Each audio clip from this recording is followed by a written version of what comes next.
So hello everyone, this is Varsha and welcome back to Mastermind. So तुम में से काफ़ी सारे स्टूडेंट्स मेरे को कमेंट सेक्शन में ये बोल रहे थे लास्ट वीडियो में कि वर्षा दीदी please make a video on the important theory questions chapter wise for physics. तो इस पर्टिकुलर वीडियो में हम फिजिक्स का इंपॉर्टेंट क्वेश्चंस को लेकर डिस्कस करेंगे। देखो, सबसे पहले वीडियो स्टार्ट करने से पहले ऑब्वियसली तुम्हारे पास टाइम नहीं है ज़्यादा, तो यहाँ पर मैं शॉर्ट में ये बोलना चाहती हूँ कि यहाँ पर obviously you know that if you really want to score good तुम्हें यहाँ पर सब कुछ पढ़ना पड़ेगा। कोई भी ऐसा स्पेसिफिक चैप्टर नहीं है जो कि इंपॉर्टेंट है।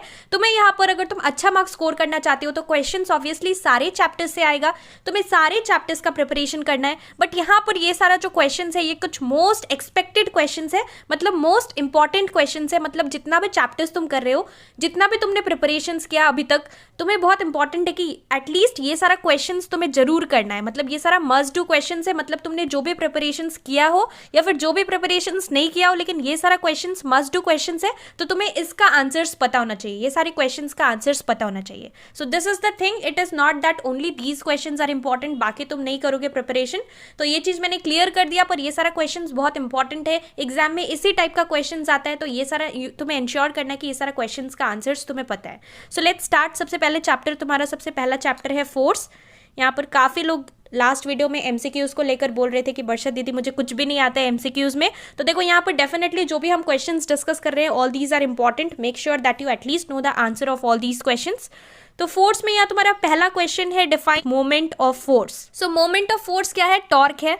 Moment of force it is also called as torque. तो टॉर्क का डेफिनेशन करना है। What is torque? The product of the magnitude of force and the perpendicular distance of the line of action of force from the axis of rotation.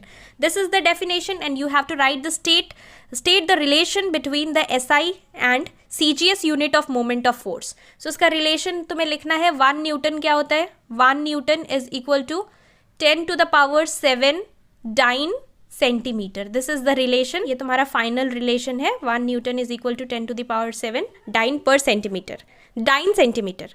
Next, तुम्हारा next question है, define couple. So what is couple? It is 2 equal and opposite parallel forces not acting along the same line is called couple।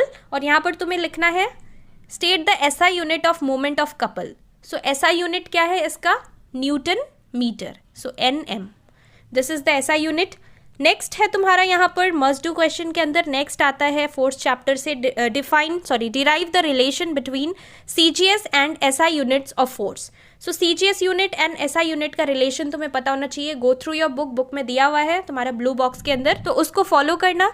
Next है तुम्हारा D, on what factor does the position of the center of gravity of a body depends।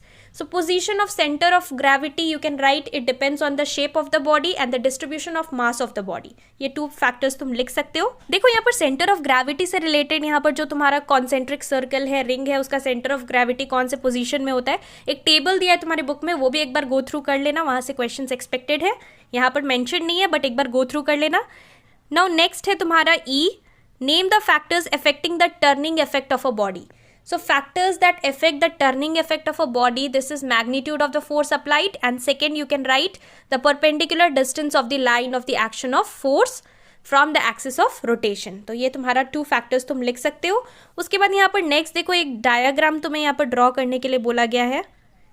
इस type का question आता है boards में, similar question you can expect. A metallic ball is hanging by a string from a fixed support and you have to draw a neat label diagram showing the forces acting on the ball and the string। तो यहाँ पर तुम simply देख सकते हो, ये drawing तुम्हें करना है, ये diagram. This is the support, then यहाँ से ये स्ट्रिंग आएगा, यहाँ पर एरोज मार्क करना है, and then this is weight of the body pulling the string, and this is upward जो जा रहा है वो है tension developed in the string. तो तुम्हें ये सिंपली ऐसा ड्राइंग बना देना है और यहाँ पर जो जो चीज़ लेबल्ड है, लिखा हुआ है, तुम्हें लिख देना है, तुम्हें मार्क्स मिल जाएगा, डोंट वरी। नेक्स्ट यहाँ पर जो क्वेश्चन है G, define 1 kgf, that is 1 kilogram force. तो उसको डिफाइन कर देना, बुक से डेफिनेशन गो थ्रू करना, 2 लाइन्स का डेफिनेशन है। एंड यहाँ पर how is it related to the SI unit of force. So 1 kgf ये हमने MCQ में भी डिस्कस किया था। 1 kgf is equal to 9.8 newton, ये तुम्हारा रिलेशन है। तो ये तुम्हारा वन शॉट रिवीजन जो कि हमने एमसीक्यूज का किया था, सारे चैप्टर्स का वन शॉट रिवीजन किया था, 55 एमसीक्यूज डिस्कस किया था, उसमें भी ये क्वेश्चन था। तुम एक बार गो थ्रू कर सकते हो, प्लेलिस्ट का लिंक तुम्हें नीचे डिस्क्रिप्शन बॉक्स में मिल जाएगा, तुम चेकआउट कर सकते हो। वो वाला वीडियो काफ़ी ज़्यादा इंपॉर्टेंट वीडियो है। उसके बाद यहाँ पर सेकेंड चैप्टर है तुम्हारा वर्क पावर एंड एनर्जी। यहाँ से देखो define 1 kilowatt hour and how is it related to joule, ये गो थ्रू करना। How is it related to joule? 1 kilowatt hour kWh is equal to 3.6 into 10 to the power 6 joule. So this is the relation. उसके बाद यहाँ पर next question, ये सब गो through करना, इस टाइप का क्वेश्चन आता है। Give one example each when. First is chemical energy changes into electrical energy. So chemical energy यहाँ पर इलेक्ट्रिकल एनर्जी में कन्वर्ट हो रहा है, so you can write dry cell, dry cell. उसके बाद नेक्स्ट यहाँ पर एग्जाम्पल देना है, electrical energy changes into sound energy. So electrical to sound you can write loudspeaker, you can write loudspeaker और you can also write electric bell। तो तुम कुछ भी लिख सकते हो ये दोनों में से। नेक्स्ट यहाँ पर सी है, state the energy changes in the following case while in use। So energy changes in an electric iron। So electric iron में electrical energy is getting converted into heat energy। तो तुम्हें ये लिखना है energy change, energy transformation। Ceiling fan में क्या होगा? Ceiling fan में होगा electrical energy changing into mechanical energy. फिर तुम्हारा यहाँ पर माइक्रोफोन है, माइक्रोफोन में साउंड टू इलेक्ट्रिकल होगा। फिर लास्टली तुम्हारा यहाँ पर लाइटेड कैंडल्स है, लाइटेड कैंडल्स में क्या होगा? Chemical energy to heat and light energy लिखना पड़ेगा। उसके बाद यहाँ पर नेक्स्ट है D, state and define the SI unit of power. What is the SI unit of power? It is watt, WATT, and you have to define it. तो 1 what कितना होता है तुम्हें यहाँ पर डिफाइन कर देना, इसका डेफिनेशन लिख देना। नेक्स्ट है यहाँ पर E. Now this is a numerical based question.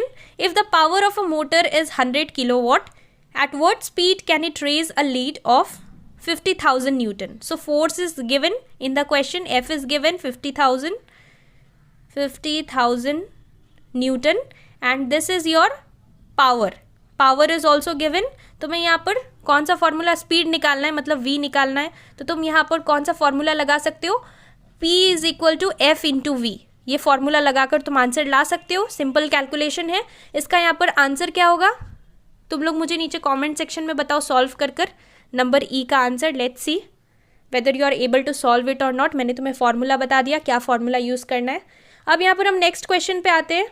Next question है तुम्हारा how is F, how is work done by a force measured when the force is in the direction of displacement? So how is it measured? It is measured by the formula W is equal to F into S। अच्छा, यहाँ पर और एक question है, मतलब इसका मतलब सब पार्ट है।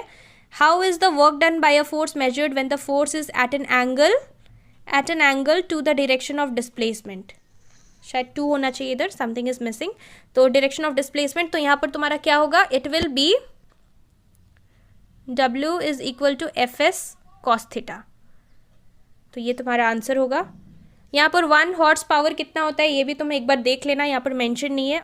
फिर नेक्स्ट है G का 1, when does a force do work? So when does a force do work? If the applied force produces displacement in the direction of force, then force does walk.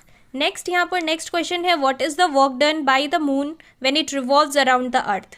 So work done will be 0 here. And next यहाँ पर third question of G, derive the relationship between the SI and CGS units of work. तो ये तुम अपना book से गो through करना derivation का। अब यहाँ पर नेक्स्ट चैप्टर है तुम्हारा मशीन्स। मशीन्स का पहला क्वेश्चन है what is the relationship between the mechanical advantage and the velocity ratio for an ideal machine? So ideal machine का क्या होगा यहाँ पर? सो आइडियल मशीन का होगा mechanical advantage MA is equal to VR, that is velocity ratio. फिर practical machine, practical machine का क्या होगा? इट विल बी रिलेशन क्या होगा? एफिशिएंसी, एफिशिएंसी का ये सिंबल होता है N जैसा। Efficiency is equal to mechanical advantage by velocity ratio. So this is the relation. Now next question, you have to draw a diagram of a pulley system of velocity ratio 4। Velocity ratio 4 है, मतलब ऐसे कर कर यहाँ पर 4 आएगा। इस तरीके से तुम्हें बुक से गो थ्रू करना है, बुक से तुम देखकर ड्रॉ कर सकते हो। 4 वेलोसिटी रेशियो है 4। you have to calculate the mechanical advantage if its efficiency is 90%. So efficiency is given VR, that is velocity ratio, it is 4, it is also given, and you need to find out the mechanical advantage. तो mechanical advantage का formula क्या आएगा? We know that this is equal to, अभी हमने discuss किया था just relation में, MA by VR. तो यहाँ पर तुम्हें यही फॉर्मूला लगाना है और मैकेनिकल एडवांटेज कैलकुलेट करना है. तुम्हारा आंसर यहाँ पर आएगा, कितना आएगा तुम लोग सॉल्व करके मेरे को कमेंट सेक्शन में बताओ. I will check it. तो यहाँ पर इसका आंसर तुम लोग मुझे नीचे कमेंट सेक्शन में बताओ सॉल्व कर और ड्रॉ भी करना है तो बुक को फॉलो करना. उसके बाद यहाँ पर नेक्स्ट क्वेश्चन है, state 3 functions of a simple machine. Simple machine का 3 फंक्शंस क्या है? You can write it acts as a speed multiplier, it acts as a force multiplier, and you can also write to change the direction of effort. तो तुम ये 3 चीज़ लिख सकते हो, 3 functions लिख सकते हो. उसके बाद next question, with reference to the terms mechanical advantage, velocity ratio and efficiency of a machine, you have to name and define that term that will not change for a machine of a given design. So out of these 3, which will not change for a given machine? So velocity ratio, it will remain constant. तो velocity ratio लिखना है, this will remain constant, and you have to define. यहाँ पर लिखा है name and define. You have already named, you have to define also. तो velocity ratio क्या है? Velocity ratio is the ratio of velocity of effort to the velocity of load. ये तुम्हें लिखना है. उसके बाद यहाँ पर लास्ट क्वेश्चन है, state the principle of conservation of energy. ये तुम्हारा वर्क पावर एंड एनर्जी का ही है, मिसिंग वहाँ पर मिसिंग था, इधर यहाँ पर ये क्वेश्चन है. तो ये तुम्हारा ये चैप्टर का नहीं है, वर्क पावर एंड एनर्जी का है, चैप्टर नंबर 2 का. You have to state the principle of conservation of energy. So it is very easy. Principle of conservation of energy, it states that energy can neither be created nor be destroyed, but it can be changed from one form to the other. So this is very simple. Now next chapter is 4, refraction of light at plane surfaces. यहाँ पर तुम्हारा पहला question क्या है? How is the refractive index of a material related to? First is real and apparent depth. So real and apparent depth से कैसे relation है? Refractive index is equal to real depth by apparent depth. So RD by AD, ये तुम्हें लिखना है. उसके बाद यहाँ पर नेक्स्ट है तुम्हारा velocity of light in vacuum or air and the velocity of light in a given medium. So here refractive index will be equal to velocity of light in vacuum or air divided by the velocity of light in a given medium. So this is the relation. Simple है एकदम. उसके बाद यहाँ पर next क्या है? state the conditions required for the total internal reflection of light to take place. Now this is a very important question. boards में हर बार ये question repeat होता है, तो make sure करना कि ये तुम्हें आंसर पता हो. टोटल इंटरनल रिफ्लेक्शन का पहले तुम्हारा डेफिनेशन बुक से गो थ्रू करना. उसके बाद यहाँ पर 2 conditions for total internal reflection to take place तुम्हें पढ़ना है. क्या कंडीशंस है? First is light ray must travel from a denser medium to a rarer medium, and second point you have to write angle of incidence must be greater than the critical angle. So these are the 2 conditions for total internal reflection to take place. Now next question, that is 3. Question number 3, the speed of light in glass. Now this is a numerical, simple numerical. Speed of light in glass is 2 into 10 to the power 5 kilometer per second, and you have to find out the refractive index of the glass. So refractive index of the glass formula कैसे होगा यहाँ पर? It is very simple. Refractive index will be equal to speed of light in vacuum divided by speed of light in that medium होता है. तो that medium means glass. here you are finding it for glass. तो यहाँ पर तुम calculation करोगे तो तुम्हारा यहाँ पर 1.5 आएगा refractive index, that is mu का वैल्यू आएगा 1.5. तो ये तुम एक बार कैलकुलेशन करके चेक करो तुम्हारा आंसर 1.5 आ रहा है कि नहीं आ रहा है. अब यहाँ पर नेक्स्ट क्वेश्चन है.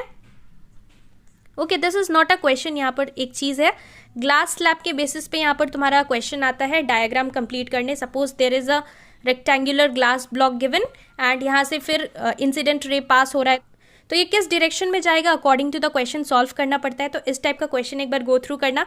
फिर प्रिज्म से रिलेटेड भी डायग्राम आता है. यहाँ पर प्रिज्म से एक रे पास हो रहा है, फिर ये इसका डेविएशन क्या होगा, एंगल और बाकी ये जो डेविएशन किस तरीके से हो रहा है, इधर जाएगा कि इधर जाएगा, उस टाइप का क्वेश्चन से एक बार बुक से गो थ्रू करना.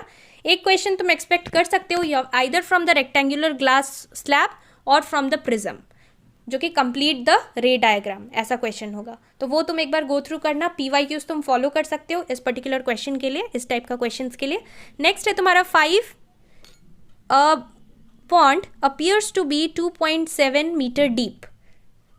appears to be मतलब ये तुम्हारा real नहीं है, it appears to be, so this is the apparent depth, this is the apparent depth.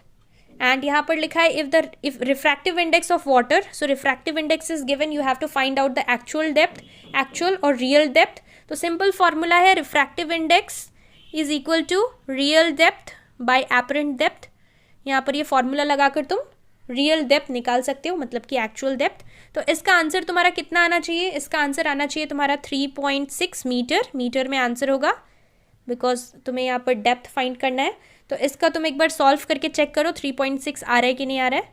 Moving ahead to the next question, question number 6. You have to define critical angle. Book से definition पढ़ लेना. फिर one important factor which affects the critical angle of a given medium. यहाँ पर 1 के बदले 2 पढ़ लेना, 2 आ सकता है एग्जाम में. So 2 factors that affect the critical angle of a given media, ये पढ़ लेना. Next is which colour of light has the highest critical angle. तो यहाँ पर रेड होगा, ग्रीन लाइट नहीं होगा, रेड लाइट होगा. It has the highest critical angle. Next यहाँ पर 7, when a ray of light passes from air to glass, for what angle of incidence the ray will not be deviated. Ray will not be deviated if angle of incidence will be equal to 0. So ray will not be deviated. तो ये याद रखना 0 होगा. Next यहाँ पर what do you mean by lateral displacement. Book से definition कर लेना. Lateral displacement is important and 2 factors on which it depends.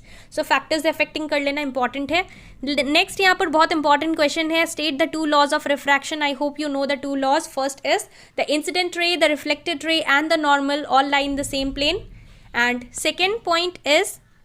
second is the ratio of the sine of the angle of incidence to the sine of the angle of refraction is constant for a pair of given media, and these laws are called Snell's law. ये law को हम लोग Snell's law भी बोलते हैं. तो अगर exam में क्वेश्चन आता है व्हाट इज स्नेल्स लॉ, तो तुम्हें यही लिखना है. Do not gate confused.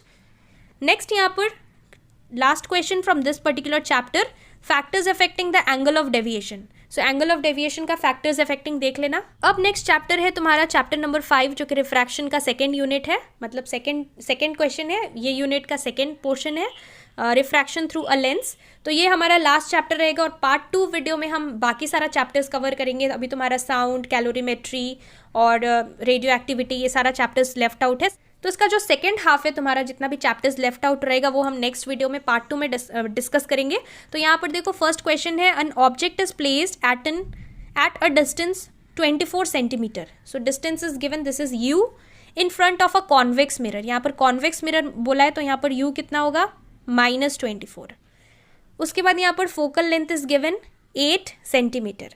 Now what is the question. तो फर्स्ट क्वेश्चन में बोला है what is the nature of the image so formed. Nature will be real, this is a convex lens, right. So ये होगा तुम्हारा real, inverted and diminished. Real, inverted and diminished, ये याद रखना. फिर यहाँ पर नेक्स्ट क्वेश्चन है, calculate the distance of the image from the lens. So distance of the image from the lens, you have to calculate it by using this formula. Now इस formula के basis पे तुम्हें questions मिलेगा. अच्छे से numericals practice करना. 1 by focal length is equal to 1 by v minus 1 by u. ये formula use करना है. u यहाँ पर तुम्हारा नेगेटिव में होगा बिकॉज ये कॉन्वेक्स लेंस है. सो -24 लेना है. u विल बी -24 और तुम्हें कैलकुलेट करना है. जबकि तुम कैलकुलेट करोगे तो v का वैल्यू कितना आएगा, distance of the image from the lens, that is v will be equal to 12 centimetre. So 12 आएगा. तुम लोग एक बार सॉल्व करके चेक करो. और फिर यहाँ पर तुम्हारा नेक्स्ट क्वेश्चन है, calculate the magnification of the image. So magnification का formula, I hope you know the formula, v by u. This is the formula for magnification. और ये क्वेश्चन, इस टाइप का एक क्वेश्चन तुम एक्सपेक्ट कर सकते हो एग्जाम्स में. ये जो तुम्हारा फोकल लेंथ और जो कि डिस्टेंस फ्रॉम द लेंस, ये जो मतलब तुम्हारा फॉर्मूला होता है 1/f is equal to 1/v minus 1/u. इस पर्टिकुलर फॉर्मूला से तुम न्यूमेरिकल्स एक्सपेक्ट कर सकते हो. एक न्यूमेरिकल डेफिनेटली आएगा. और ये वाला जो फॉर्मूला है मैग्निफिकेशन का फॉर्मूला है, तुम्हें यहाँ पर मैग्निफिकेशन का फॉर्मूला लगाकर आंसर लाना है. कितना आएगा, -0.5. ये तुम्हारा आंसर आएगा. उसके बाद next question is define the power of a lens. Power of a lens, so power of a lens, इसको तुम्हें डिफाइन करना है. Definition go through your book. Next यहाँ पर क्वेश्चन है, a lens has a focal length of +25 centimetre. So focal length is given, positive में है focal length.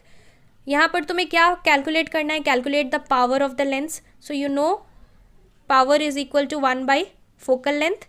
ये तुम्हें रिलेशन है, ये तुम्हारा जो है फॉर्मूला है, इसको यूज़ कर तुम पावर निकाल सकते हो। पावर आएगा +4 and unit is dioptre, so D +4D तुम्हारा आंसर आएगा। Focal length is also positive, so +4D आएगा। उसके बाद नेक्स्ट है तुम्हारा 3, a lens forms an erect magnified and virtual image of an object, you have to name the lens. तो यहाँ पर बोला है erect, magnified and virtual, so this will be convex, obviously this will be convex. फिर draw a labelled diagram to show the image formation, तो ये तुम book से डायग्राम गो थ्रू कर लेना, तुम्हारे बुक में सब कुछ दिया हुआ है। नेक्स्ट यहाँ पर 4, a lens forms an upright and diminished image of an object, so upright and diminished होगा, नेम द लेंस, ये होगा तुम्हारा concave lens, this is concave, upright and diminished image, so ये तुम्हारा कॉनकेव लेंस होगा। Virtual and erect बोलेगा तब भी तुम्हारा यही होगा कॉनकेव, अगर वर्चुअल एंड इरेक्ट होगा क्वेश्चन में तो भी तुम्हें क्या लिखना है, कॉनकेव लेंस। ये चीज़ याद रखना, इस टाइप का भी एक क्वेश्चन तुम एक्सपेक्ट कर सकते हो। फिर यहाँ पर क्या करना है, draw a ray diagram to show the image formation, again you have to refer to your book में सब कुछ दिया हुआ है, कॉनकेव का भी दिया हुआ है, कॉन्वेक्स का भी दिया हुआ है डायग्राम। नेक्स्ट यहाँ पर क्वेश्चन नंबर 5 है, question number 5, where should an object be placed in front of a convex lens in order to get an enlarged real image? So where should it be placed? It should be placed at F. An enlarged virtual image. So virtual image, it should, for forming virtual image, it should be placed between F and O. O is the object. So F and O. Now this is the last question from this particular chapter. Rest of the portions we will be covering in the next video. So यहाँ पर तुम्हारा state the position of the object in front of a converging lens if first is it produces a real and same size image of the object. So this will be at F. You should keep it at F and यहाँ पर it should be at 2F. Sorry, this will be at 2F. And यहाँ पर next question है, it is used as a magnifying lens. So what should be the position? So it should be placed between F and O. तो ये तुम्हारा answer है। तो हमने यहाँ पर क्वेश्चंस के साथ साथ आंसर्स भी डिस्कस किया डेफिनेटली, और डेफिनेटली यूट्यूब पर तुम्हें बहुत सारा वीडियोस मिल जाएगा, बहुत लोग क्वेश्चंस प्रोवाइड कर देंगे बट सॉल्यूशंस प्रोवाइड नहीं करेंगे। हमने यहाँ पर सॉल्यूशंस भी डिस्कस किया, मैक्सिमम पोर्शंस हमने कवर किया, और बाकी सारा चीज़ जो कि मैंने कुछ डेफिनेशंस एंड ऑल है, कुछ टर्म्स है, वो तुम अपने बुक से डायग्राम्स कुछ गो थ्रू कर सकते हो। डेफिनेटली तुम्हारे पास बुक है, फॉलो करना, और जो भी हमने डिस्कस किया सब कुछ तुम्हें करना है, लेकिन मेक श्योर करना कि तुम्हें ये सारा क्वेश्चंस का आंसर्स पता है, बिकॉज ये कुछ इंपॉर्टेंट क्वेश्चंस है। और यहाँ पर ऐसा कुछ भी नहीं है कि एक स्पेसिफिक चैप्टर तुम पढ़ के जाओगे तो तुम्हारा यहाँ पर मार्क्स अच्छा आ जाएगा। ओवरऑल कुछ भी मत छोड़ना, सारे चैप्टर से क्वेश्चंस आएगा, सारे चैप्टर्स अच्छे से करना। So that's all for this video, thank you so much for watching.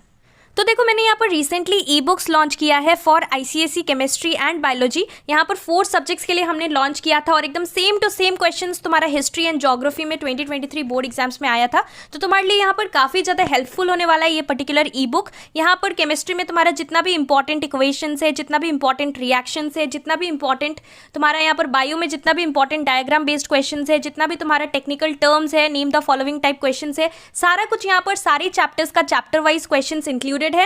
And यहाँ पर तुम्हें काफ़ी ज़्यादा हेल्प होगा, यहाँ पर लिमिटेड क्वेश्चंस है। तो अगर यहाँ पर तुम कोई भी सैम्पल पेपर कुछ भी फॉलो नहीं करते हो, कोई भी बुक फॉलो नहीं करते हो, सिर्फ और सिर्फ ई बुक पर डिपेंडेंट हो और सारा क्वेश्चंस ई बुक्स का कर लेते हो, तो यहाँ पर तुम डेफिनेटली 90+ के ऊपर मार्क्स ला सकते हो इन बोथ द सब्जेक्ट्स। तो तुम समझ सकते हो कि काफ़ी ज़्यादा तुम्हारे लिए हेल्पफुल होने वाला है। सेम टू सेम क्वेश्चंस तुम्हारा हिस्ट्री एंड ज्योग्राफी में आया था इस बार। एंड यहाँ पर the best part is that यहाँ पर सॉल्यूशंस भी प्रोवाइडेड है। तो तुम्हें यहाँ पर सॉल्यूशंस देखो, बुक में काफ़ी ज़्यादा प्रिंटिंग मिस्टेक्स भी होता है अगर तुम कोई भी ऐसे बुक फॉलो करते हो। तो यहाँ पर तुम्हें एक्यूरेसी मिलेगा, सॉल्यूशंस मिलेगा सारे चैप्टर्स का, मतलब जितना भी क्वेश्चंस है सारे क्वेश्चंस का यहाँ पर तुम्हें सॉल्यूशंस मिलेगा। सो यहाँ पर काफ़ी ज़्यादा तुम्हारे लिए हेल्पफुल होने वाला है। The price for chemistry it is 95 and the price for bio it is 99।